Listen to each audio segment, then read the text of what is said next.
Quer mandar a sua história? Cara, vou mandar. Tem um assunto aqui bastante interessante para falar com o povo hoje, cara. Estamos no ano aí do centenário do Stan Lee, né, que é o criador aí do Homem-Aranha. Ele, na verdade, é nascido em 28 de dezembro de 1922, né?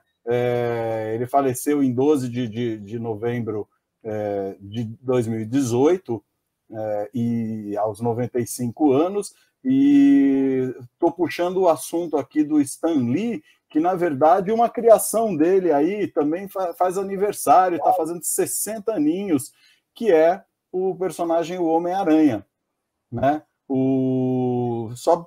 Só enfatizando aí do Stan Lee, né? Ele foi um escritor, editor, publicitário, produtor, diretor, empresário e ator norte-americano. Ator também porque ele participou dos próprios filmes da Marvel, né? Depois de umas pontinhas ali, quem não conhecia não sabia que era ele. Ele sempre aparecia lá. Sensacional o velhinho ali aparecendo na janela e gritando alguma coisa, ou comprando um jornal, cumprimentando... Varrendo o chão, né? Alguém na rua. Uma figura, sempre fazia uma pontinha, né? E ele chegou a ser editor-chefe e presidente da Marvel Comics antes de deixar a empresa para ele se tornar presidente emérito, né?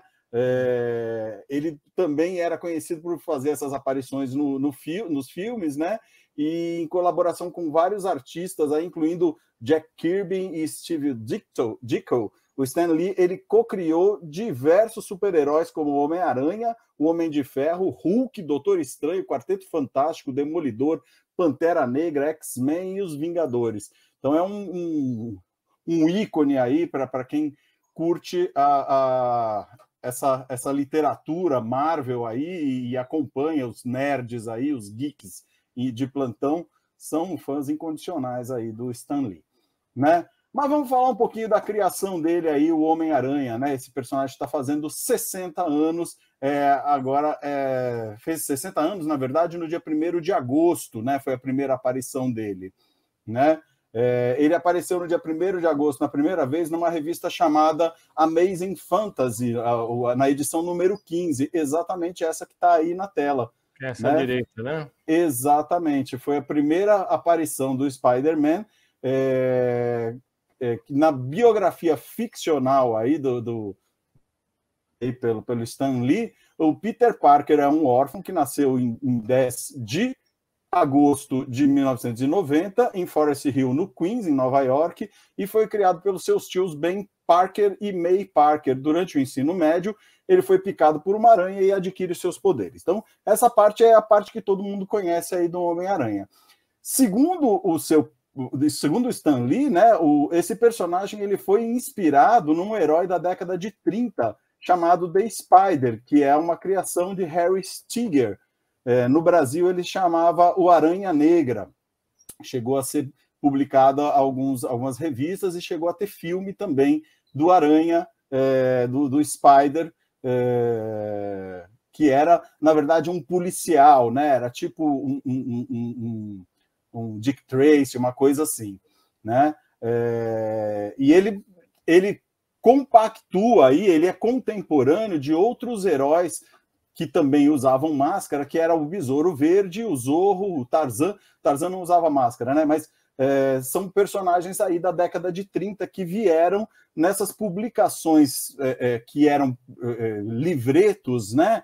Que chamavam-se Pulp Fiction, né? Ou Pulp Magazine. Essas revistas Pulp, na verdade, o nome elas deriva de revistas que eram feitas com um papel barato à base de polpa de celulose, por isso que era Pulp, né? Então, apesar de muitos escritores respeitados também escreverem as Pulp Fictions, a exemplo do Isaac Asimov, Raymond Chandler, Dashiell Hammett, elas eram um entretenimento rápido, sem grandes pretensões artísticas, né? O conteúdo geralmente era dedicado a histórias noir, policiais, né? Histórias de fantasia e ficção científica, né? Essa expressão de Pulp Fiction, frequentemente, ela era usada para descrever histórias de qualidade menor ou histórias absurdas. E é esse o sentido que o Quentin Tarantino deu para a palavra quando ele usou para nomear o filme Pulp Fiction, O Tempo de Violência, que são várias historinhas ali meio sem noção, meio absurdas.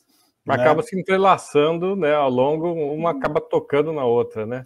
E sempre com a marca registrada do Quentin, com violência, onde ele assinou realmente o seu cartão de visita, a sua característica primordial ali, que é exatamente isso. E ele tem uma linguagem espetacular, né? Mas vem daí o nome da literatura pulp, né? Ao longo desses 60 anos, o Homem-Aranha apareceu em outras formas impressas além dos quadrinhos. Ele apareceu em romances, livros infantis, mangás, tirinhas de jornal, também foi adaptado para centenas de desenhos animados, filmes e séries de TV, além de uma infinidade de jogos, brinquedos, colecionáveis, jogos eletrônicos em mais de 15 plataformas. O Homem-Aranha quase sempre é reconhecido como o maior personagem da Marvel, e ele é um dos maiores personagens dos quadrinhos de todos os tempos. Então, para a gente se lembrar aí da história legal do Homem-Aranha, dá para a gente soltar aquele link que eu mandei do YouTube, que é a primeira vez que foi um desenho animado com o Homem-Aranha para o ar, foi em 1967, e ele tinha uma abertura com a trilha sonora que é conhecida até hoje do Spider-Man. Tá, vamos lá. Solta aí. Tá, vamos lá.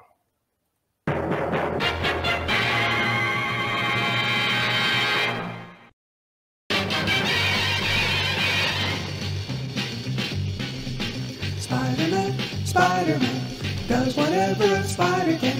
Spins a web any size, catches thieves just like flies. Look out, here comes the Spider-Man. Easy strong, listen bug, he's got radioactive blood. Can't be sweet from a thread, take a look overhead. Hey there goes the Spider-Man. In the chill of night, at the scene of a crime, like a streak of light, he arrives just in time. Spider-Man, Spider-Man, friendly neighborhood Spider-Man. Welcome back, he's ignored. Action is his reward to him. Life is a great big bang, and wherever there's a hand, you'll find a Spider-Man. Bacana, hein? Meio tosco, né, cara? Mas é da época, né? Da época, dos anos 60, por aí, né? 1967, exatamente.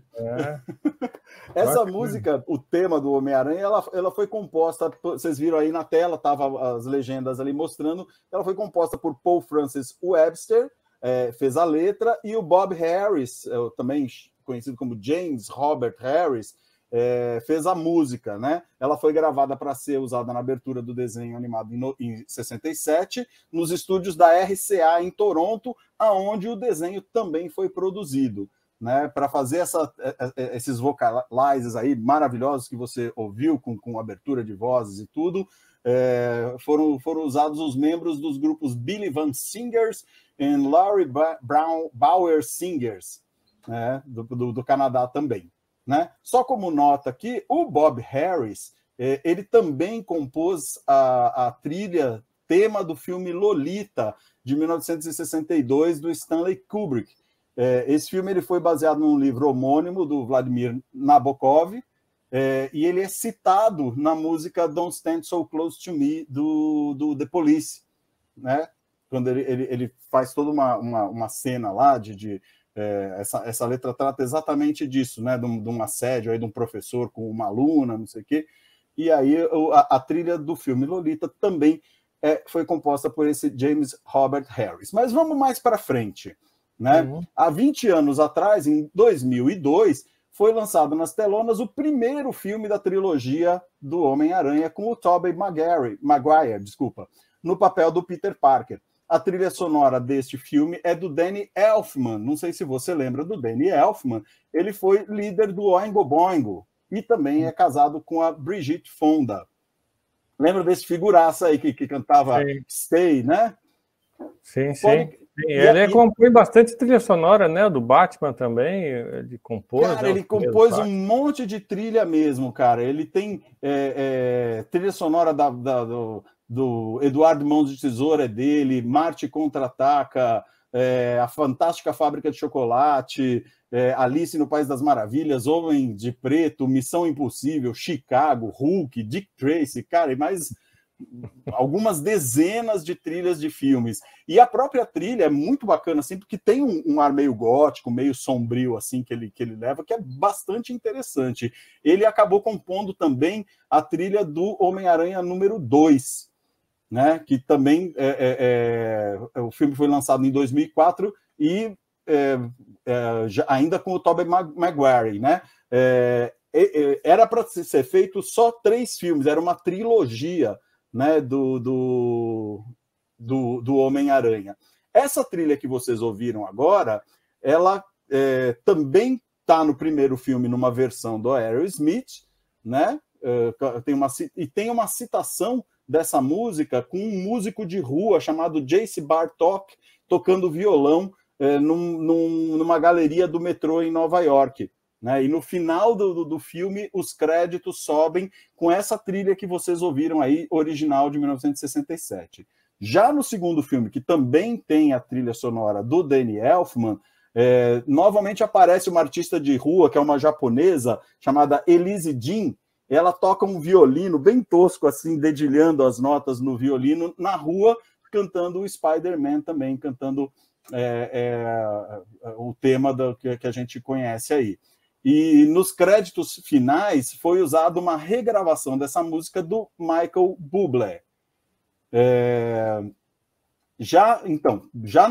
2012, né, no terceiro Homem-Aranha também teve a música tocada por uma banda marcial durante a cena que o Homem-Aranha chega em uma celebração. Então essa trilha aí ela faz parte aí do contexto do Homem-Aranha. Você sempre vai encontrar no filme as citações dela, né? No quarto filme da franquia, que foi lançado em 2012, já é com o Andrew Garfield, que é um outro ator, né, chamado The Amazing Spider-Man. Esse filme aí foi o primeiro a captar a imagem com a câmera portátil TS5 Rig 3D e com a produção de imagens da Triality Técnica, que anteriormente chamava Triality Digital. É uma empresa americana especializada em alta definição, live action estereoscópica, digital 3D e processa imagens que permitem a criação daquela pós-produção 3D. Então, era aquele efeito que você usava o óculosinho 3D e as imagens saíam da tela. Então, foi a primeira produção do Homem-Aranha que usou essa tecnologia. Você ia falar alguma coisa? Não. A trilha sonora foi composta pelo James Horner e também apresenta músicas do Coldplay. Aí, já no quinto filme, olha só que interessante, a gente está falando ainda do mesmo ator, do Andrew Garfield, né, que ele fez o quarto e o quinto filme, então seria o The Amazing Spider-Man 2, né? Ele foi lançado em 2 de maio de 2014, em 2D, em 3D e IMAX 3D, que é aquela tela expandida, né? A trilha sonora é do Hans Zimmer, que se juntou com Johnny Marr, antigo guitarrista do Smiths, e alguns músicos do Incubus e do Eurythmics, né? A música tema aparece no toque do celular do Peter Parker e ele assobia isso daí enquanto ele derrota o Rhino, que é o vilão dessa história, né? Olha só que interessante, para dar os efeitos visuais e um tom realista do som que foi mixado, eles usaram uma tecnologia chamada Auro 11.1 e a trilha sonora do filme foi remixada usando Dolby Atmos, Auro e Dolby 5.1. Essa tecnologia do 11.1 é uma tecnologia mais realista do que a que a gente conhece, que tem o efeito surround do 5.1. Inclusive, eu deixei 2 links aí para quem quiser acessar, ouvir um áudio de uma barbearia com esse, tem que ouvir com fone de ouvido para ter essa noção espacial da voz que vai para longe, vem para perto. É muito legal esse áudio e tem a matéria que fala desse áudio Dolby o Dolby Atmos. Os links estão na descrição do vídeo, tá? Se quem quiser olhar, está na descrição do vídeo os 2 links. Tá, aliás, tem mais links lá, né? Um dos links é, inclusive, para esse vídeo que a gente viu agora da trilha sonora original do Spider-Man, também está o link lá. E vai ter mais um outro lá depois. Muito legal. É bacana assistir isso daí, viu? Então, esse formato do Auro, ele é, como eu falei, uma extensão desse formato Surround 5.1, né? Só que ele incorpora canais de altura e aéreos para permitir o posicionamento e a panorâmica dos sons nos eixos horizontal e vertical. Então, você tem toda essa noção de movimento, né, do som que vai para lá, vem para cá. Isso acontece porque essa camada de altura ela permite a colocação de reflexões de fundo e reverberações observadas na natureza, né, em sons naturais. Então, você sente quando a pessoa vira para a parede para falar, você consegue sentir isso daí. E foi usado no 5º filme do Homem-Aranha, né? Então, é uma tecnologia bacana. Depois, os próprios estúdios aí da Lucasfilmes e a DreamWorks começaram a usar em tudo quanto é filme, porque é sensacional. O efeito é muito mais potente e muito mais realista do que o 5.1 Surround que a gente conhece. Bastante, que a gente já tem até nos nossos home theaters, já tem em casa isso. Uhum. No outro filme do Spider-Man, já no 6º filme do Spider-Man, que é o Spider-Man de Volta para Casa, o Homecoming, né? De 2017, foi o primeiro filme com o ator Tom Holland, né? E o tema ele foi orquestrado por Michael Giacchino. Ele é tocado durante o logotipo da Marvel, no início do filme, e com o Tom Holland, o Homem-Aranha ingressou no universo Marvel, participando de filmes com o Capitão América, o Homem de Ferro e os Vingadores. No Spider-Man, o Spider-Verso lá, né? O Aranha-Verso, o Peter Parker fala que ela é a sua música favorita, né? O Cat Theme Songs, enquanto eles passam imagens da abertura da série animada de 1967. E o tema também é tocado durante a cena nos pós-créditos. Aí vem a coisa bacana aí que você mostrou umas fotos, né? Há 12 anos atrás, em 2010, a Broadway lançava o espetáculo Spider-Man Turn of the Dark. Ela fez a sua pré-estreia na Broadway no Foxwoods Theatre e, após 182 performances de pré-estreia, o musical teve a sua abertura oficial para o público em 14 de junho de 2011. 180 pré-estreias?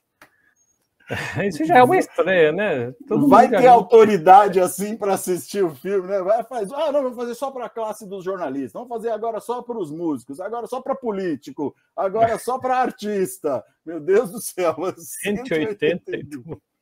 E, cara, era uma mega hiperprodução. E assim, ela tem, você dá para ver nas fotos aí, ela tem mais de 20 cenas de combates aéreos e tudo. Então, é tipo um circo de Soleil, as coisas acontecem nas alturas, é bastante arrojado. Tem cenas que o próprio ator faz e tem cenas que são feitas pelos dublês. Eles tinham pelo menos 5 dublês do Homem-Aranha para fazer todas as cenas dele voando de um lado para o outro. É uma mega produção, né? Tanto que ela ficou em cartaz até 4 de janeiro de 2014, e ele é considerado o musical mais caro da história da Broadway. Custou 70 milhões para produzir, e ele tinha um custo de 1,2 milhões por semana.